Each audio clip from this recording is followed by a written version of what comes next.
Él caminaba entre nosotros durante años. Nadie lo conocía, nadie lo sospechaba, hasta que sus cuadernos comenzaron a hablar. Esta es la historia del hombre que convirtió la ciudad de Valencia en su tablero invisible, observando vidas comunes y dejando un rastro de misterio que nadie pudo ignorar. Valencia, España, 2008.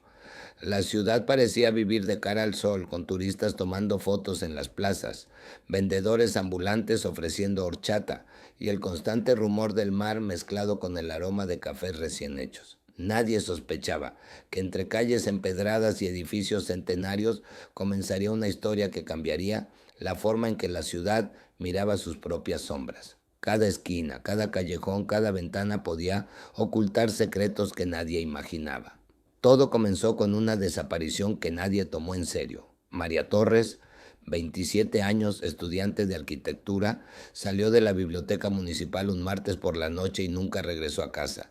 No hubo gritos, ni forcejeos, ni testigos.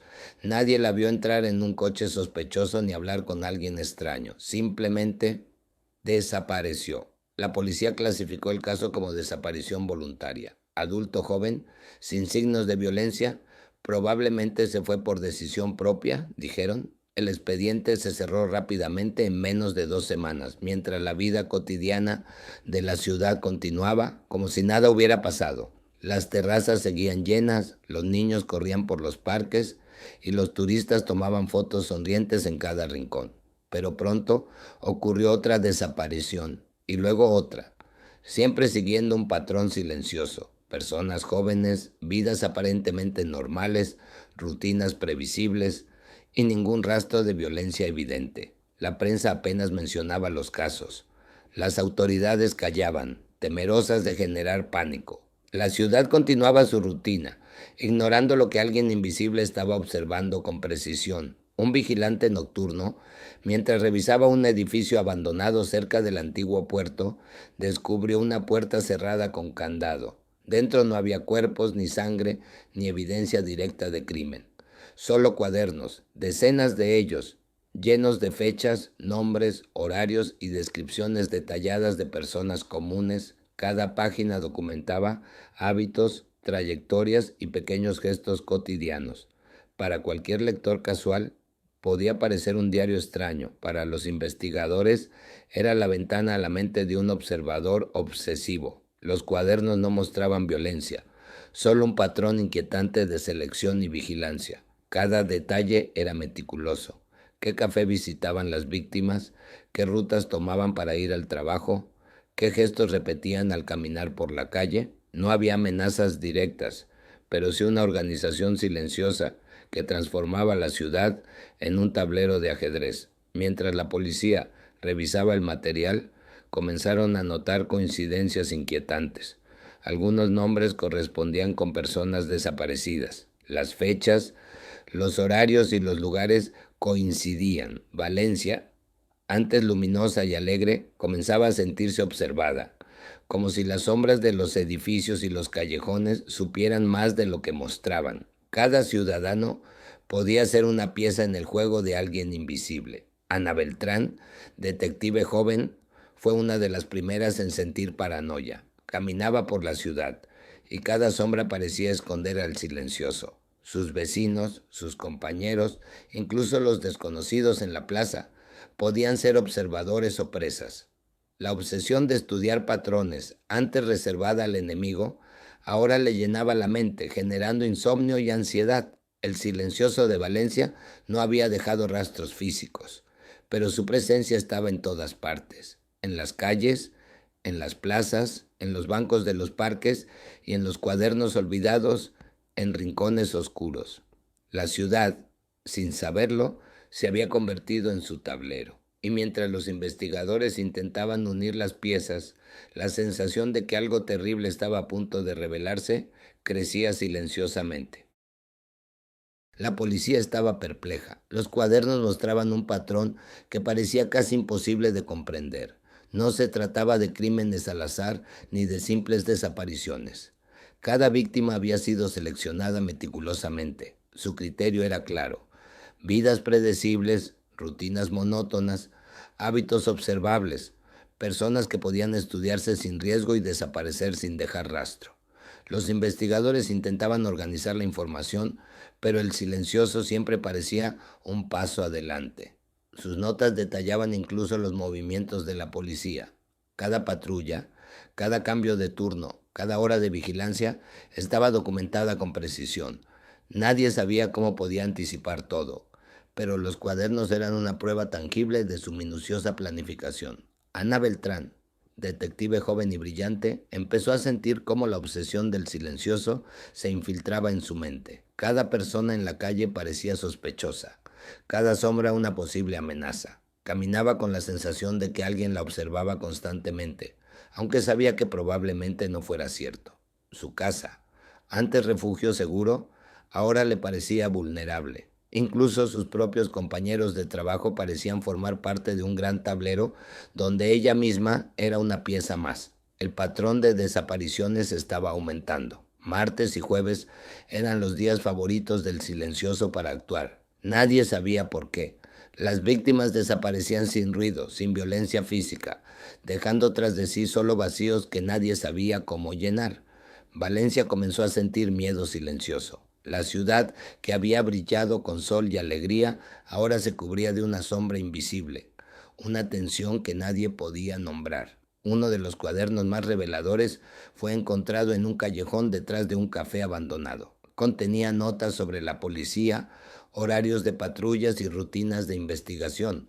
Era como si el silencioso no solo estudiara la ciudad, sino también a quienes intentaban atraparlo. Ana lo leyó varias veces, temblando, comprendiendo que estaban lidiando con alguien que conocía cada movimiento antes de que ocurriera. La policía estableció vigilancia encubierta, patrullas especiales y un grupo de analistas para intentar anticipar sus movimientos.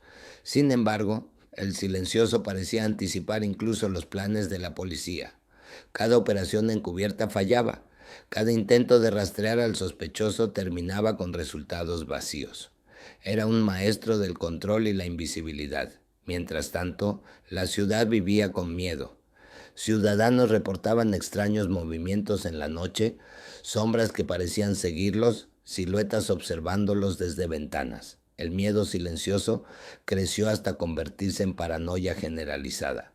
Nadie sabía quién podría ser observado a continuación. Cada esquina, cada parque, cada calle estrecha parecía albergar a alguien que los miraba sin ser visto. Ana empezó a trabajar noches enteras, revisando patrones, mapas y listas de posibles víctimas. Dormía pocas horas y cada ruido fuera de lugar la hacía saltar. Su mente intentaba reconstruir la lógica del silencioso, anticipar sus próximos pasos, pero cada pista llevaba a callejones sin salida. El miedo era constante, y la sensación de que alguien jugaba con toda la ciudad aumentaba con cada desaparición. El silencioso nunca dejaba evidencia física. No había rastros de violencia, ni objetos robados, ni señales de ataque. Solo sus observaciones, notas precisas y la desaparición de quienes él elegía. Era como un fantasma que transformaba la ciudad en un tablero donde cada ciudadano era una pieza invisible, movida a su antojo, mientras los investigadores intentaban seguirle el ritmo. Ana comprendió finalmente que el silencioso no solo era un observador, sino un maestro del control psicológico. La ciudad ya no podía sentirse segura. Valencia estaba atrapada en un juego invisible, donde la vigilancia era invisible y la amenaza constante. Cada sombra, cada esquina, cada paso que daba un ciudadano podía estar bajo la atenta mirada de alguien que había estado allí durante años, sin ser visto. La sensación de impotencia se apoderó de todos. El miedo silencioso de Valencia no provenía de ruidos, gritos ni violencia.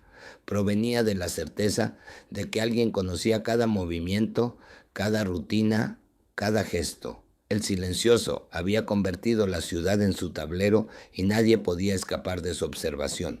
Valencia ya no era solo una ciudad soleada. Era un laberinto de ojos invisibles, un espacio donde lo ordinario se transformaba en peligro, y cada ciudadano se convertía en una pieza más, en su juego inquietante. La presión sobre la policía aumentaba con cada semana. Las desapariciones no cesaban, pero algo había cambiado. El silencioso comenzó a cometer pequeños errores. no errores visibles para cualquiera, sino fallos que solo alguien obsesionado con patrones podía notar. Ana Beltrán fue la primera en detectarlo. En uno de los cuadernos recuperados, una anotación estaba incompleta. Faltaba una hora exacta, algo que nunca había ocurrido antes. Ese pequeño detalle despertó una sospecha inquietante. El silencioso estaba perdiendo el control. Quizá el juego se había vuelto demasiado complejo o tal vez había empezado a disfrutar demasiado del riesgo. Ana compartió su teoría con el equipo. Si él observaba a la policía, también podía estar reaccionando emocionalmente. No era solo un observador frío, era humano. Los investigadores decidieron cambiar su enfoque. En lugar de buscarlo directamente, comenzaron a alterar rutinas públicas, patrullas falsas, horarios modificados, anuncios de vigilancia que no eran reales. Querían provocar una reacción y funcionó. En un barrio tranquilo, una cámara captó una silueta permaneciendo demasiado tiempo frente a un edificio sin motivo aparente. No era un crimen, pero era un comportamiento extraño. La silueta desapareció antes de que la policía pudiera intervenir, pero dejó algo atrás, un cuaderno. No estaba escondido, estaba colocado de forma visible, como si quisiera ser encontrado. Dentro había notas nuevas, más caóticas, menos ordenadas, frases incompletas, palabras repetidas, signos de ansiedad. El silencioso estaba hablando sin darse cuenta. Ana pasó noches enteras analizando esas páginas. Descubrió referencias a lugares donde nunca habían ocurrido desapariciones. Eran sitios personales, parques pequeños, bibliotecas de barrio, calles sin cámaras, lugares que no tenían valor estratégico, pero sí emocional. Comprendió entonces que el silencioso no solo estudiaba rutinas, buscaba control sobre el recuerdo y la ausencia. La ciudad comenzaba a reaccionar. La gente evitaba salir sola, cambiaba horarios, rompía rutinas. Y eso lo irritaba. Sin patrones claros, el juego perdía sentido. El silencioso necesitaba orden, previsibilidad. Valencia estaba dejando de ser su tablero perfecto.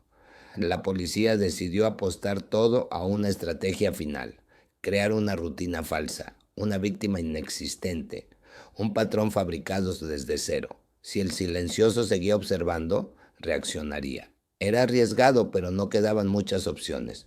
La ciudad estaba cansada del miedo. Ana sabía que al final no se trataba de atraparlo físicamente, se trataba de romper su ilusión de control. Y por primera vez desde el inicio del caso sintió que estaban cerca, muy cerca.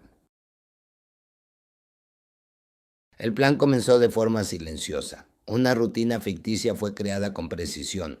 Horarios publicados, movimientos visibles, comportamientos repetidos. La persona no existía, pero su presencia era creíble. Cafés visitados a la misma hora, trayectos constantes, incluso publicaciones falsas en redes locales. Todo estaba diseñado para atraer al silencioso. Durante días no ocurrió nada. Luego, una señal. Una nota apareció en un banco del parque. No tenía nombres, solo observaciones. Exactamente el estilo de los cuadernos anteriores. El silencioso había mordido el anzuelo. La vigilancia se intensificó, pero sin acercarse demasiado. Sabían que cualquier presión directa lo haría desaparecer. Querían que creyera que seguía teniendo el control. Ana observaba las cámaras en silencio, estudiando cada movimiento sospechoso. Entonces lo vio, un hombre común, ropa sencilla, mirada baja. Nada en él destacaba, precisamente por eso era perfecto. No intentaron arrestarlo, lo siguieron, querían entenderlo. El silencioso caminaba sin prisa, deteniéndose en lugares sin importancia aparente. Tomaba notas mentales, observaba gestos, sonrisas, distracciones. Para él la ciudad seguía siendo un tablero. El error final fue emocional. Al descubrir que la rutina ficticia había desaparecido de repente, reaccionó, volvió al parque. Dejó un cuaderno entero, como una protesta silenciosa. En sus páginas había frustración, confusión, rabia. Ya no escribía sobre otros, escribía sobre sí mismo sin saberlo. La policía actuó esa noche, sin violencia, sin persecuciones. Simplemente cerraron el círculo. El hombre no puso resistencia, no parecía sorprendido, solo cansado. como si el juego hubiera terminado y con él su propósito. Nunca confesó nada de forma directa. Hablaba de patrones, de orden, de equilibrio. Para él no había víctimas, solo piezas fuera de lugar. Valencia había sido su obra. Cuando fue detenido no hubo alivio inmediato. La ciudad tardó en recuperar la sensación de seguridad. El miedo no desaparece de un día para otro. Pero el tablero estaba vacío. El juego había terminado. El juicio fue breve y discreto. No hubo cámaras ni titulares sensacionalistas. Las autoridades decidieron mantener muchos detalles en reserva. No querían crear un mito. No querían que su nombre se volviera inmortal. Oficialmente el caso fue cerrado como una serie de desapariciones relacionadas con un único responsable, sin más explicaciones públicas. Valencia intentó volver a la normalidad. Las terrazas se llenaron otra vez, el turismo regresó, el ruido del mar volvió a ser relajante, pero algo había cambiado. La gente miraba diferente, observaba más, dudaba más. La ciudad había aprendido que lo invisible también existe. Ana Beltrán dejó el caso poco después, no por miedo, sino por agotamiento. Comprendió que algunas historias no se superan, solo se aceptan. El silencioso había desaparecido físicamente, pero su forma de pensar dejó huella. La obsesión por los patrones, por el control, por la vigilancia, seguía presente en pequeños gestos cotidianos. Los cuadernos fueron archivados y sellados. Nadie volvió a leerlos completos, no por falta de interés, sino por respeto. Eran el reflejo de una mente que había confundido observar con poseer, estudiar con dominar. Años después, algunas personas aún decían sentir que alguien los observaba al caminar de noche. Probablemente era solo memoria colectiva, o quizá una lección aprendida demasiado tarde. No siempre el peligro hace ruido. El silencioso nunca gritó, nunca corrió, nunca dejó sangre. Solo observó.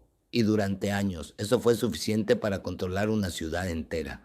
Esta no es solo la historia de un hombre invisible. Es la historia de una ciudad que aprendió que la rutina puede ser una debilidad y que el verdadero miedo no siempre se presenta de forma violenta. A veces, el mayor terror es saber que alguien conoce cada uno de tus pasos y decide cuándo dejar de mirarte. El tablero quedó vacío, pero Valencia nunca volvió a ser la misma.